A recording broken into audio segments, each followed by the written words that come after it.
Yo, selamat datang di Freaks Channel. Kali ini Mimin akan kembali membahas manga Jujutsu Kaisen pada chapter terbaru, chapter 218. Oke, langsung saja. Pertama, seperti biasa, pada chapter sebelumnya kita diperlihatkan pertarungan yang cukup seru antara Sukuna melawan Yorozu. Di sana Sukuna sempat memunculkan Shikigami Gyokuken, sementara di sisi lain terungkap juga kalau teknik kutukan si Yorozu ini bernama konstruksi.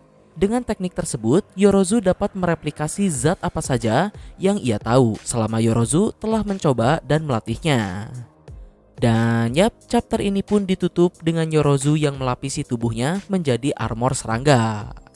Nah oke, masuk pada chapter terbaru. Chapter kali ini masih berjudul Pemandian pada part ketiga. Panel pertama sendiri dibuka dengan diperlihatkannya wujud asli Yorozu di era Heian dahulu. Di sana disebutkan, jika menyangkut soal kapasitas dan output energi kutukan, si Yorozu ini levelnya tak kalah dengan penyihir terkuat di masa itu. Akan tetapi, Yorozu juga terganggu karena faktanya dibandingkan dengan teknik kutukan lain, teknik konstruksi milik si Yorozu ini sangat kurang efisien dalam penggunaan energi kutukannya. Hingga akhirnya suatu hari, Yorozu mendapat sebuah rumor bahwa ada kupu-kupu yang bisa terbang melintasi laut dan lebah yang bisa terbang sejauh 100 km dalam sehari saja.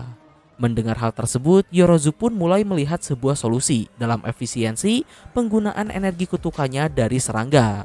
Sampai akhirnya, semakin lama Yorozu mempelajari tentang serangga, Yorozu juga menemukan fakta-fakta lain yang sama luar biasanya. Kalau serangga mampu mengangkat beban ratusan kali dari berat mereka, lalu kekuatan lompatan dan kecepatan serangga juga sangat luar biasa jika dibandingkan dengan ukuran mereka yang kecil.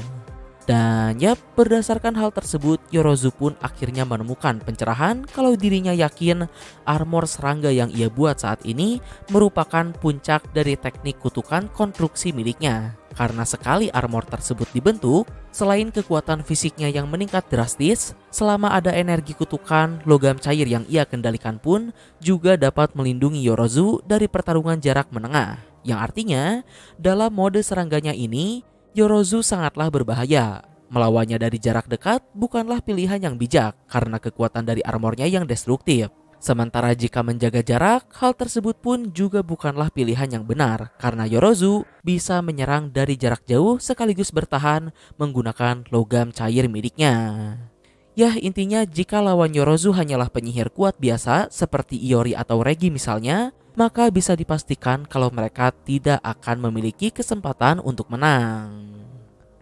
Lalu berikutnya, tidak hanya itu, narasi di sana juga menyebutkan kalau gaya bertarung inilah yang membuat Yorozu dapat membalikan keadaan ketika melawan Gokusho, yaitu unit penakluk milik klan Fujiwara. Yang mana disebutkan kalau unit Gokusho ini bisa bersaing atau sama kuat dengan unit Celestial yang dipimpin oleh Uro Takako. Yang jika kalian lupa, unit Celestial sendiri merupakan divisi pembunuh yang juga berasal dari klan Fujiwara. Yang mana lebih menariknya lagi, narasi di sana juga mengatakan dengan pencapaian tersebut di mana Yorozu dapat menghabisi unit Gokusho, hal itu membuat Yorozu diterima dan masuk ke dalam klan Fujiwara.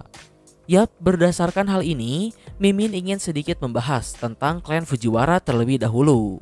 Sepertinya klan Fujiwara ini merupakan klan yang sangat menghargai orang-orang kuat. Buktinya dari narasi tadi saja, karena Yorozu bisa mengalahkan Gokusho, yaitu unit penakluk dari klan Fujiwara, akhirnya Yorozu pun direkrut dan masuk ke dalam klan Fujiwara. Yang mana di saat yang sama, tentu saja seharusnya ada alasan besar mengapa sebuah klan penyihir yang begitu dianggap terhormat hingga bersedia merekrut orang-orang dari luar klan.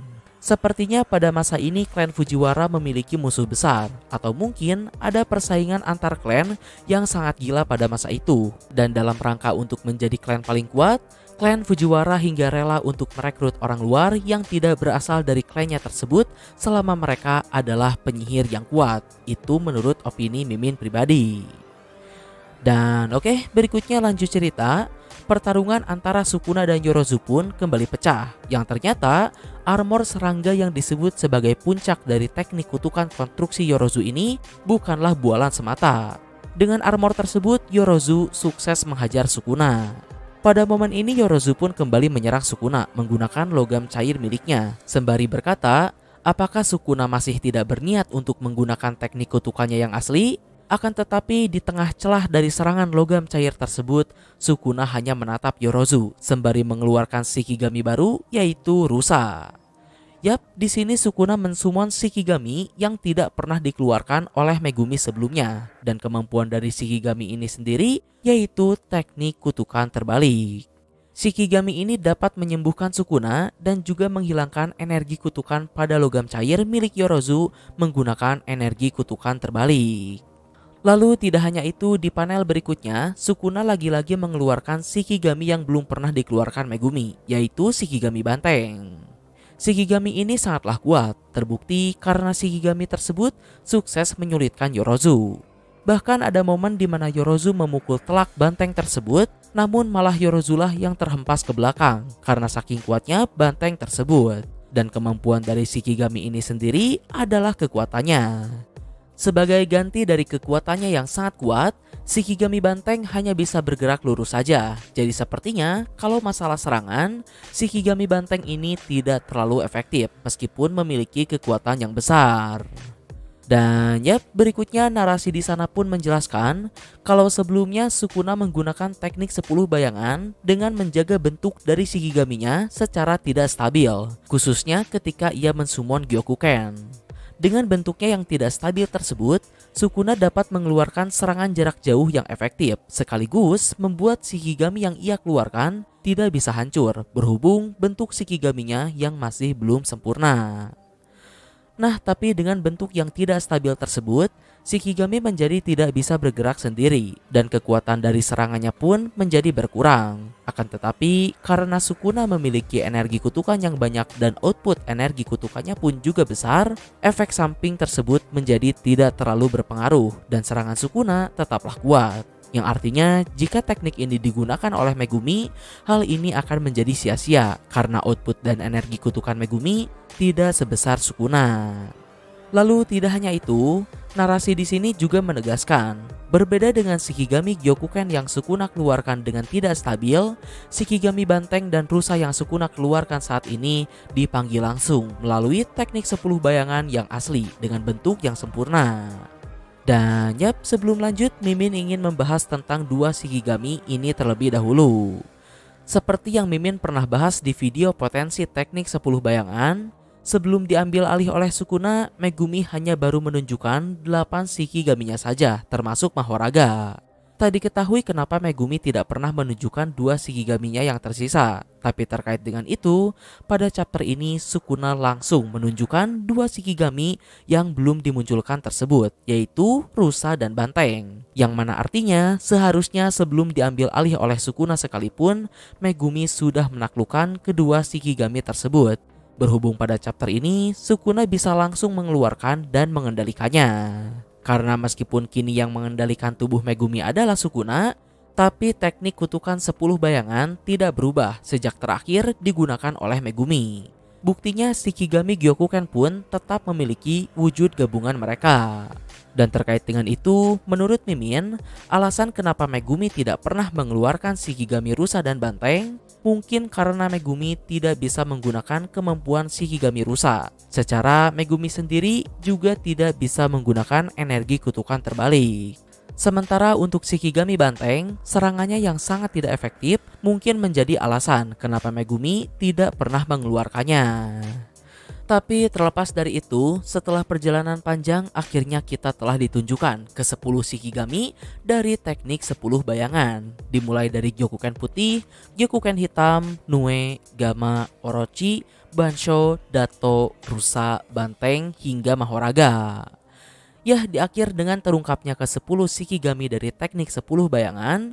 Berdasarkan dari pembahasan Mimin di video potensi teknik kutukan Megumi, sepertinya kita tinggal menunggu saja teori mana yang akan terjadi. Di antaranya ada Gashadokuro, merupakan penggabungan dari semua Shikigami teknik 10 bayangan. Yang kedua ada 3 harta suci kekaisaran, teori di mana puncak dari kekuatan 10 bayangan ini terjadi ketika 7 Shikigami mati dan hanya menyisakan 3 Shikigami terkuat saja. Atau kemungkinan ketiga, 2 teori tersebut salah dan tidak akan ada yang terjadi. atau akan ada yang terjadi tetapi berbeda dari dua teori sebelumnya. Nah oke, terlepas dari itu lanjut cerita. Setelah Yorozu berhasil disibukkan oleh Shikigami Banteng, tak lama kemudian Sukuna pun mengeluarkan Dato. Tidak berbeda dengan milik Megumi, hanya saja Dato versi Sukuna ini memiliki jumlah yang jauh lebih banyak. Dan yang lebih gilanya lagi, tak lama kemudian, sementara Dato berhasil menghalangi pandangan Yorozu, Sukuna sudah ada di atas stadium dan langsung mengeluarkan Zou, aka Shikigami Gajah. Seperti yang kalian lihat, di tangan Sukuna Bansho juga memiliki ukuran yang jauh lebih besar. Dan tanpa ragu, Sukuna pun langsung menjatuhkan Bansho tepat ke arah Yorozu. Dampak dari serangan ini terlihat sangat besar karena gelombang serangannya saja berhasil merusak area di sekitar stadium. Sampai akhirnya setelah asap debu di sekitar stadium menghilang, terlihat kalau Yorozu masih selamat. Hanya saja dirinya juga tidak memakai armor serangganya lagi karena hancur akibat serangan Sukuna tadi. Di sini Sukuna pun berkata pada Yorozu kalau sesuai dugaannya, Sukuna tak perlu sampai menggunakan teknik kutukannya untuk melawan Yorozu. Dan pada momen ini Sukuna juga memprovokasi Yorozu apakah hanya segitu saja sesuatu yang ia sebut sebagai cinta. Lalu Yorozu pun membalas kalau dirinya baru mau mulai untuk mengajarkan cinta pada Sukuna. Yorozu beranggapan kalau dirinya adalah orang yang paling memahami rasa kesepian Sukuna karena kekuatan yang tak tertandingi. Namun mendengar hal tersebut, Sukuna pun hanya tertawa sembari meledeknya. Yang mana lebih menariknya lagi, melihat ekspresi Sukuna itu, Yorozu pun beranggapan kalau Sukuna sudah mengetahui tentang cinta. Dalam kata lain, mungkin Sukuna sudah memiliki orang yang ia cintai atau pernah memiliki orang yang ia cintai. Dan terkait dengan itu, jika Sukuna memang pernah memiliki seseorang yang ia cintai, maka hal tersebut mungkin bisa menjelaskan beberapa hal termasuk kekuatannya yang luar biasa. Seperti yang kalian tahu, legenda tentang Sukuna ini ada beberapa versi. Salah satunya versi dokumen Kojiki. Pada dokumen tersebut dikatakan kalau sebenarnya Sukuna ini merupakan representasi dari dua saudara kembar, yaitu Ousu Mikoto dan Osu Mikoto. Dikisahkan kalau Ousu, sang kakak, mulai menunjukkan perilaku yang buruk. Ayah mereka pun akhirnya meminta sang adik Osu untuk mengajari kakaknya itu sopan santun. Akan tetapi, Ousu yang marah malah membunuh adiknya dengan sadis. Dan sejak saat itu, perilaku Ousu pun menjadi semakin tak terkendali dan mulai membantai orang-orang di sekitarnya secara brutal.